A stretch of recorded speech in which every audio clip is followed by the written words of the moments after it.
Alhamdulillah, wassalatu wassalamu ala rasulillah wa ala alihi wa sahbihi ajma'in, amma ba'd. Kaum muslimin yang dimuliakan oleh Allah subhanahu wa ta'ala, di dalam Al-Quranul Karim Allah subhanahu wa ta'ala mengingatkan kita bahwa berdakwah dan menyebarkan agama ini adalah merupakan tanggung jawab seorang muslim sesuai dengan kemampuan yang Allah subhanahu wa ta'ala berikan kepada kita. Allah subhanahu wa ta'ala berfirman, "Waltakum minkum ummah yad'una ilal khair wa ya'muruna bil ma'rufi wa yanhauna 'anil munkari wa ulaika humul muflihun." Di surat Ali Imran ayat yang ke-103. Dan hendaknya ada di antara kalian segolongan umat yang menyuruh kepada yang ma'ruf, mengajak kepada yang baik, menyuruh kepada yang ma'ruf, dan mencegah dari yang mungkar. Dan mereka itu adalah orang-orang yang beruntung. Allah subhanahu wa ta'ala menitipkan kepada kita, umat Rasulullah sallallahu alaihi wasallam, untuk senantiasa mengajak kepada yang baik dan mencegah dari hal-hal yang mungkar.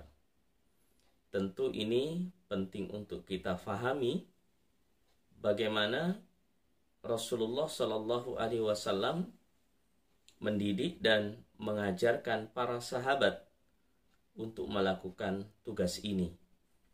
Karena sesungguhnya para ulama kita menjelaskan khairiyatu hadhil ummah, kebaikan umat ini dan keberuntungan umat ini ketika umat ini masih terus berdakwah dan mengajak kepada kebaikan. Kenapa ini kita ingatkan? Kenapa ini kita sampaikan? Karena banyak manfaat yang bisa diambil dan hikmah yang bisa diambil baik secara pribadi, keluarga maupun umat, masyarakat secara umum ketika berjalan yang namanya roda dakwah di tengah-tengah umat. Kita menyadari bersama bahwa masih banyak di antara umat ini yang jauh dari din, jauh dari agama. Ya, perkara-perkara yang paling wajib saja yang harus mereka ketahui, misalnya bagaimana tata cara bersuci dengan benar, bagaimana sholat dengan benar, bagaimana memiliki keyakinan dan akidah yang lurus, terhindar dari berbagai macam kesyirikan, ya. Kemudian bagaimana mereka bisa menjalankan Islam ini dengan benar, itu ya masih banyak di antara umat-umat kita, di antara kaum muslimin yang belum memahami dengan benar. Maka disinilah peran penting kita. Maka disinilah peran penting bagi mereka yang telah diberi oleh Allah subhanahu wa ta'ala ilmu yang sahih, ilmu yang benar, sunnah yang difahami daripada sunnah-sunnah Nabi Sallallahu Alaihi Wasallam. Bagi kita yang sudah belajar din, baik lewat bangku kuliah atau lewat majelis ta'lim, lewat kajian-kajian Islam yang rutin yang diikuti, yang mungkin sudah berjalan beberapa waktu, maka kita punya kewajiban untuk melaksanakan tugas ini.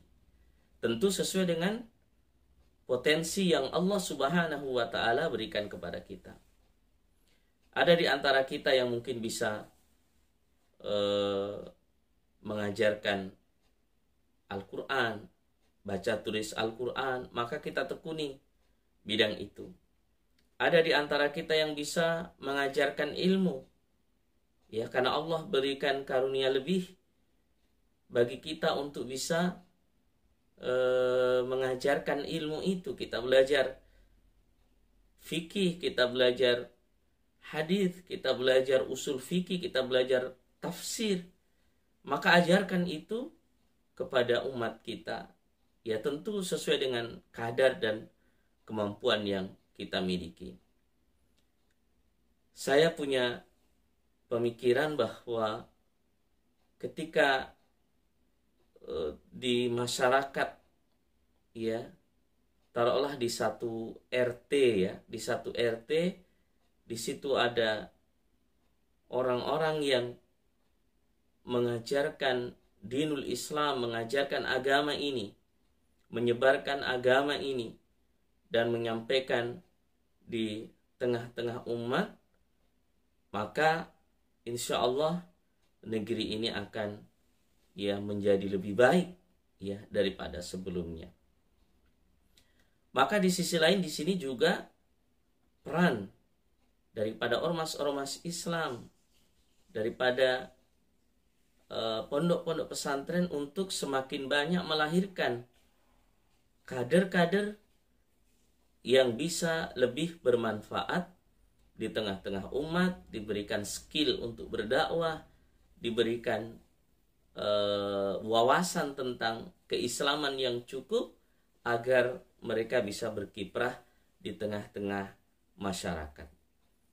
Maka kaum muslimin yang dimuliakan oleh Allah Subhanahu wa taala, menuntut ilmu dan mengajarkan ilmu itu adalah sesuatu yang lazim, dan alhamdulillah sepanjang kehidupan umat ini hal itu terus berlangsung. Mengajak manusia ke jalan yang baik, ya, dengan potensi yang Allah berikan kepada kita. Ada yang memiliki harta, berdakwahlah dengan harta yang kita miliki. Ada yang memiliki ilmu, berdakwahlah dengan ilmu yang kita miliki. Ada yang memiliki jabatan, maka berdakwahlah dengan jabatan yang kita miliki. Begitu seterusnya. Ya, Allah Subhanahu wa taala mengatakan kuntum khaira ummatin ukhrijat linnas. Kalian adalah sebaik-baik umat yang dikeluarkan oleh Allah untuk manusia. Ayat ini turun kepada para sahabat, ya, yang tentunya adalah kepada umat Islam.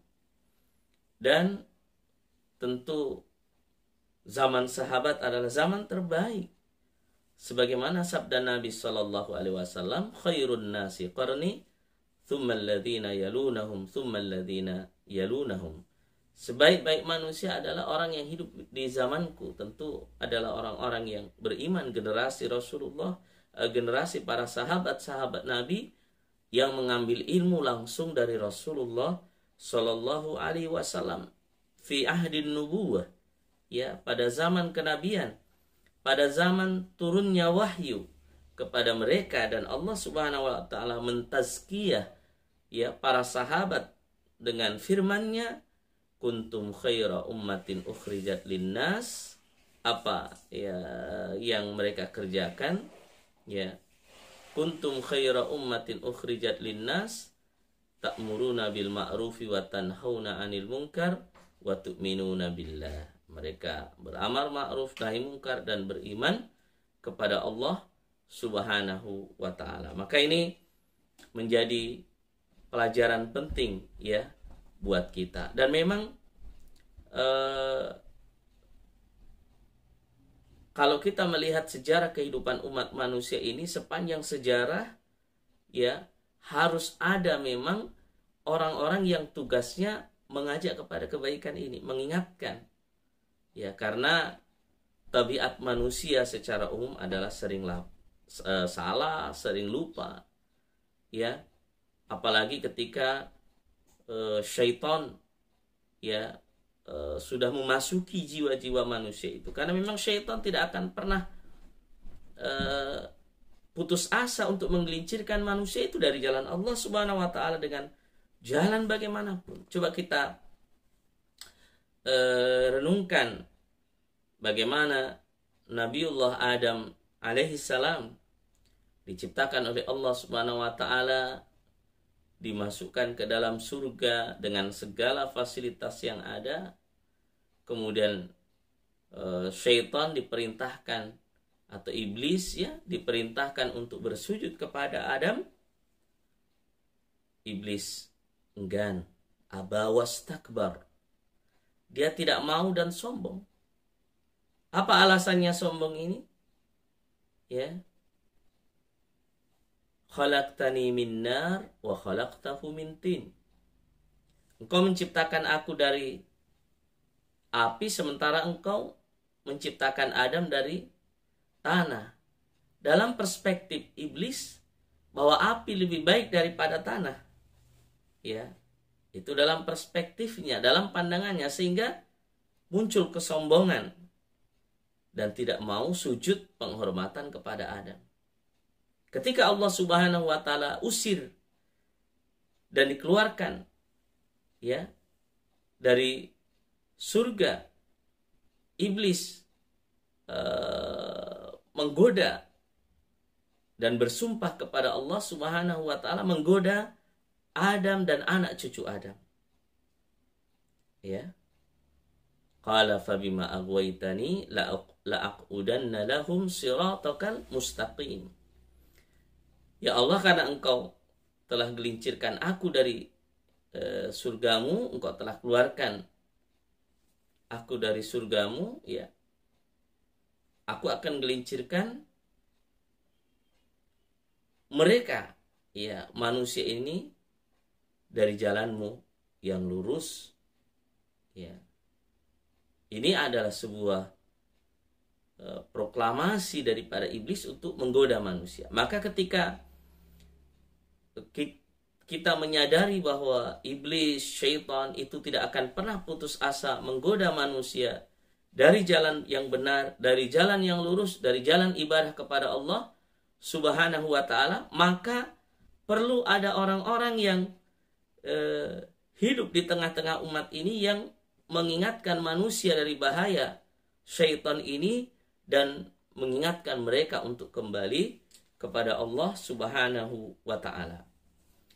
Ya, inilah pentingnya amar ma'ruf nahi mungkar, pentingnya mengajak manusia di jalan Allah, baik secara pribadi-pribadi, secara komunitas yang kecil maupun ya komunitas yang lebih besar. Ya, pentingnya ta'awun, kebersamaan di dalam melaksanakan tugas amar ma'ruf nahi mungkar ini. Allah SWT mengatakan wa ta'awanu 'alal birri wat taqwa wa la ta'awanu 'alal itsmi wal 'udwan. Tolong menolonglah dalam kebajikan dan takwa, dan jangan tolong menolong ya di atas dosa dan permusuhan. Maka sekali lagi mengajak manusia dan mengingatkan manusia untuk kembali kepada Allah Subhanahu wa ta'ala ini adalah tugas yang sangat mulia. Ibaratnya ketika seorang sudah hampir jatuh ya, ini jurang misalnya, orang sudah di pinggir hampir jatuh ya ke jurang itu, kemudian kita ambil tangannya, kita tolong dia, kita selamatkan dia dengan izin Allah Subhanahu wa ta'ala. Dan ini adalah tugas para nabi dan tugas para rasul untuk mengajak manusia kepada jalan Allah ini. Ya. Qul hadhihi sabili ad'u ila Allah ala basiratin ana wa man ittaba'ani wa subhanallah wa ma ana minal musyrikin. Katakanlah ini jalanku. Ya, wahai Muhammad, katakanlah inilah jalanku, ad'u ila Allah ala basiratin. Saya mengajak kepada Allah, menyeru kepada Allah di atas basirah, di atas ilmu. Ana wa man ittaba'ani, saya dan orang-orang yang mengikuti saya. Maka ya mungkin ada di antara kita yang mengatakan, Ustadz, saya tidak punya, atau bagaimana saya memulai berdakwah? Bagaimana saya memulai berdakwah? Maka pertama menuntut ilmu. ya. Kita menuntut ilmu, ikuti kajian, ya, atau kita belajar dari guru tertentu yang memahami pemahaman yang memiliki pemahaman yang benar terhadap dinul Islam ini serta mendalam. Mereka memiliki ilmu, memiliki wawasan, memiliki pemahaman yang baik. Kita belajar kepada mereka. Kita mulai ya untuk terus belajar dan belajar sampai Allah Subhanahu wa taala suatu saat memberikan kita ilmu yang cukup atau ilmu yang bisa kita amalkan untuk diri kita, kemudian kita sampaikan kepada orang lain. Ya, ini salah satu caranya. Atau cara yang lain, segera kita bergerak, ya. Misalnya dengan sedikit harta yang Allah SWT berikan kepada kita, ikut membangun pesantren, ikut membangun tempat-tempat ibadah. Itu bagian daripada yang baik untuk memakmurkan agama ini, atau memakmurkan tempat kita, memakmurkan lingkungan kita dengan din, ya. Maka ayo kita terlibat dengan segala potensi yang Allah SWT berikan kepada kita. Kalau kita melihat di zaman sahabat-sahabat Nabi juga seperti itu. Yang kaya, mereka memberikan infak zakat mereka kepada perjuangan dakwah Rasulullah SAW. Kemudian ada di antara mereka yang memiliki kecerdasan, kemudian menuntut ilmu kepada Nabi SAW, ya, kemudian memelihara ilmu itu, kemudian menyampaikannya, seperti sahabat-sahabat yang banyak meriwayatkan hadis. Abu Hurairah radhiyallahu anhu adalah seorang ahlu suffah, ya, seorang yang tidak memiliki perbendaharaan harta, namun Allah SWT pilih untuk menemani Rasulullah yang kurang lebih 3,5 tahun sampai akhirnya mendapatkan ilmu dan bisa mengajarkan ilmu itu.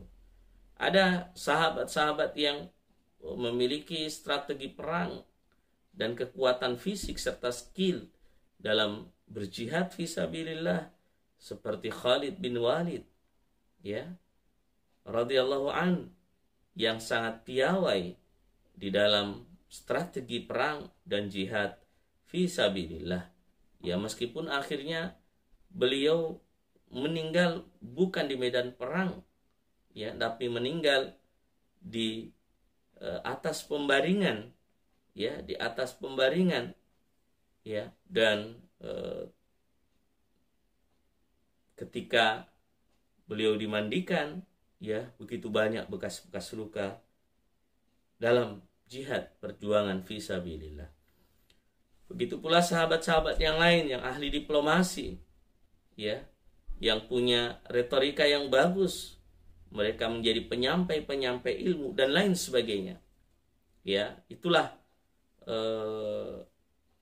sahabat-sahabat yang memiliki latar belakang yang kompleks dan keilmuan yang berbeda-beda. Mereka bersatu padu untuk menegakkan agama ini. Jamaah yang dimuliakan oleh Allah Subhanahu wa taala, kaum muslimin yang dimuliakan oleh Allah Subhanahu wa taala, berdakwah atau dengan menyampaikan dakwah dan menjalankan roda dakwah dan perjuangan ini akan bisa menjadi sebab rahmat Allah Subhanahu wa taala kepada satu negeri. Kita bisa bayangkan, ya. Ya, walau anna ahlal qura, seandainya di satu negeri itu amanu wattaqau, mereka bisa beriman dan bertakwa kepada Allah Subhanahu wa taala, la fatahna alaihim barakatim minas sama'i wal ard. Niscaya Allah Subhanahu wa taala akan bukakan keberkahan dari langit dan dari bumi. Turun hujan penuh berkah dari bumi, tumbuh-tumbuhan dan tanaman, ya, atau segala sesuatu yang semuanya diberkahi oleh Allah Subhanahu wa taala, sehingga bisa menjadi satu negeri yang baldatun thayyibatun wa rabbun ghafur.